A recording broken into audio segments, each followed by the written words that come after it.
What is going on, guys? This is Crozen, and this time I am using the Ringed Knight Straight Sword. So this is probably the worst weapon in this DLC, and I will explain why in a little bit.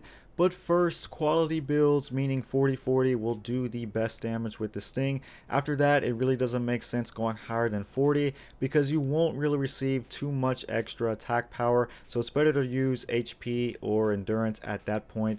But I'm using the Black Knight Shield with this thing since you can go straight from blocking right into the weapon art, which is very neat and useful.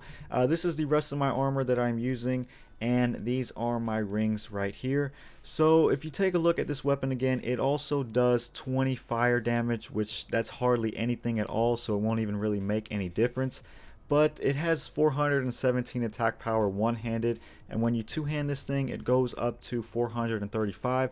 The problem is that you cannot buff or infuse this weapon, and most straight swords out there will do more damage by themselves, and you can also buff other straight swords as well. So that's really the problem with this thing.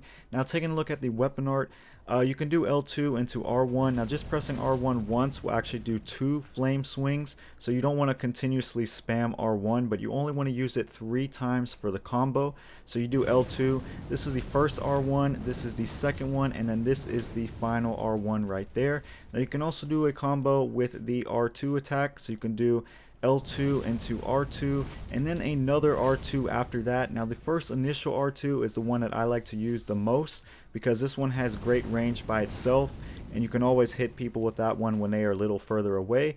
But the problem with the weapon art is that you can easily get stunned and staggered if you do not get the hit off first. So meaning that if you swing this first R1 while someone else is swinging a bigger and heavier sword or anything like that, then you will get stunned, and after that it's pretty much game over because they can get a combo off on you.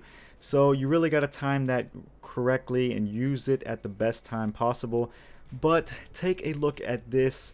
Even a refined longsword will do more attack power, and not only that, but you can buff up this longsword as well, and you can probably get the attack power to at least 570 plus, and that's way more than this 435.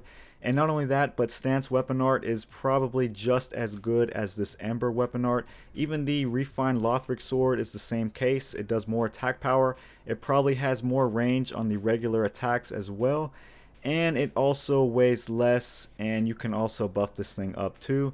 So that is really why I cannot recommend the Ringed Knight Straight Sword. There just are way too many better straight swords out there than this thing, and yeah, that's just pretty much my take on it. So I pretty much did every single DLC weapon except for the Lothric War Banner, so I might do something different for that one. Maybe do like some Pug 2s or 3s and be like more of a support class, so we'll see how that one goes. But that should do it for me, guys, and I hope you enjoy the rest of this video, and I am out. See ya.